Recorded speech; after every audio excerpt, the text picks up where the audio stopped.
እኛ ሞኞ ስንባል ብልጦች፣ ጅሎች ስንባል ጠንካራዎች፣ ደካሞች ስንባል የበረታን፣ የሌሉ ስንባል ያለን፣ ጠፉ ስንባል የምንበዛ፣ አንድ አድርገው ሲበትኑን መቶ ሆነን የምናፈራ፣ የሚነሳብን ወገቡ የሚወጋልን፣ ጠላት በተነሳ ልክ በዚያው ልክ የሚጠፋልን፣ እኛ እግዚአብሔር የመረጠን፣ እኛ እግዚአብሔር ከጎናችን ያለ፣ እኛ እግዚአብሔር የሚዋጋልን ህዝቦች ነን።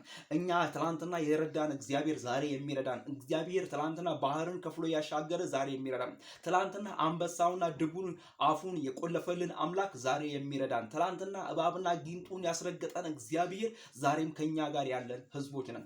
እኛ በምድር ቁጭ ብለን በሰማይ ትልቅ ቤት ያለን፣ እኛ አድራሻ ያለን ሰዎች፣ እኛ ዛሬ ብትሞት የት ይሄዳል ብንባል በአብ ቀኝ እንቀመጣለን ብለን የምናወራ የእግዚአብሔር አገልጋዮች ነን። ስለዚህ ይህንን ወንጌል የምንናገረው ይህንን ድፍረት ያገኘነው ከሌላ ከማንም አይደለም፣ ከተሰጠን ስልጣን የተነሳ ነው። ምክንያቱም ስልጣንን የሰጠን ልዑል እግዚአብሔር ለዘለዓለም የተባረከ ይሁን።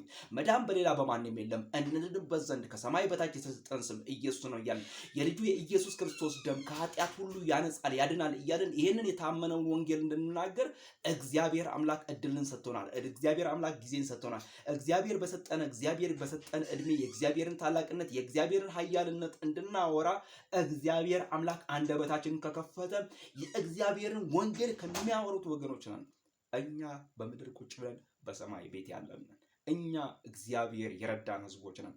እኛ ታላቁን የእግዚአብሔር የማዳንን ወንጌል የምንናገር ሰዎች ነን። ደስ ይበላችሁ። የረዳችሁ አምላክ እግዚአብሔር ይባረክ፣ ስሙ ለዘላለም ይባረክ። አምላኬ እንደ ባለጠግነቱ በክብር በክርስቶስ ኢየሱስ የሚያስፈልጋችሁን ሁሉ ይምላባችሁ። መዳን በሌላ በማንም የለም፣ እንድንበት ዘንድ ከሰማይ በታች የተሰጠን ስም ኢየሱስ ክርስቶስ